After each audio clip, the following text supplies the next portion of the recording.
Zonke ke lezi zinto ezenzelwe wena ukuthi ucabanga ukuthi uyazidinga ube ungazidingi zisebenzisa ukwesaba nokumanipulate ingqondo yakho.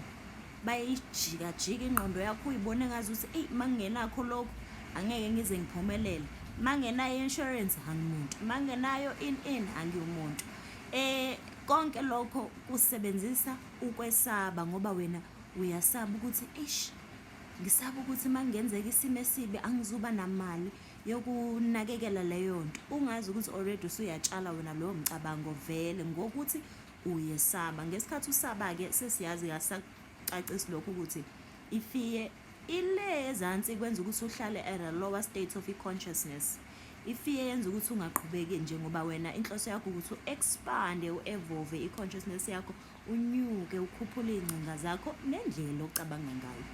Banendaba nabo kuphela abanendaba nawe ngoba into abayifunayo kuwe ile abayifunayo wena ocabanga ukuthi ngiyayidinga lento enginikezwa lo muntu kodwa awuyidingi. Banendaba nemali, banendaba nepower abahlezi beyifuna usuku nosuku. Uma ubheka kubantu abathenga nje izitolo lezi ezinkulu o-checkers, u-checkers manje usene ne-incentive yokuthi mawuthenge more than 400 uthola ithoy ozoyinikeza ingane. I-strategy leso sokumanipulate ingqondo yakho ukuthi njengoba wena uzospenda more money uzoba ne-prize ozoyinikeza ingane ezoyijabulela. Into le ingane ezoyijabulela njalo wena usuzoba naleyo nto yokuthi angihambe ngiyothenga nga-checkers.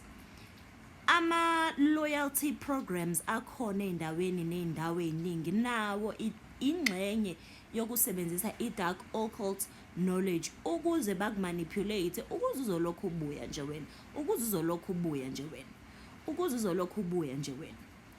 Ayikho into ekwi-system ekulungele wena. Ayikho into eku-system kakhulukazi uma ungaqondi ulwazi lolo olufihliwe ukuthi lusebenza kanjani. Wena nje zazi ukuthi yonke into wena ocabanga ukuthi uyayithanda nale osaba ukuthi ngeke ngikwazi ukuphila nginganalokho ngenxa yokuthi wena uyasaba okwazi ukuthi leyo nto ayikulungele nakancane.